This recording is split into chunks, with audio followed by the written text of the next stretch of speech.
ರಾಜರಾಜೇಶ್ವರಿನಗರ ವಿಧಾನಸಭಾ ಕ್ಷೇತ್ರದ ನಿಕಟಪೂರ್ವ ವಿಧಾನ ಪರಿಷತ್ ಸದಸ್ಯರಾದ ತುಳಸಿ ಮುನಿರಾಜುಗೌಡರವರ ಅಧ್ಯಕ್ಷತೆಯಲ್ಲಿ ಬಿಜೆಪಿ ಮುಖಂಡರು ಹಾಗೂ ಕೊಟ್ಟಿಗೆಪಾಳ್ಯ ವಾರ್ಡ್ನ ಜಿಬಿಎ ಟಿಕೆಟ್ ಆಕಾಂಕ್ಷಿಗಳಾದ ಎಚ್.ಸಿ.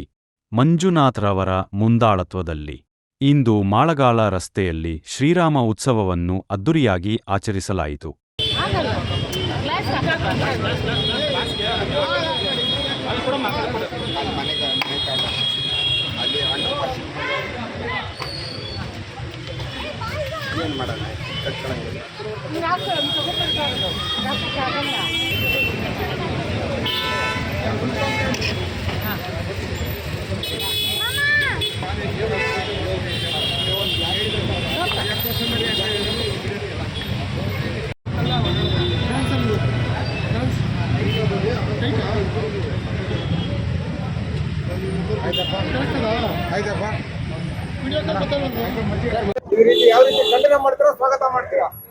ಈಗ ಅಪೋಸಿಟ್ ಸರ್ಕಾರ ಆಗಿದೆ, ನಾವೇನು ಹೇಳ್ಬೇಕಾಗಿಲ್ಲ. ಈಗ ಪ್ರತಿಯೊಬ್ಬರಿಗೂ ಜನಗಳಿಗೂ ಗೊತ್ತಿದೆ.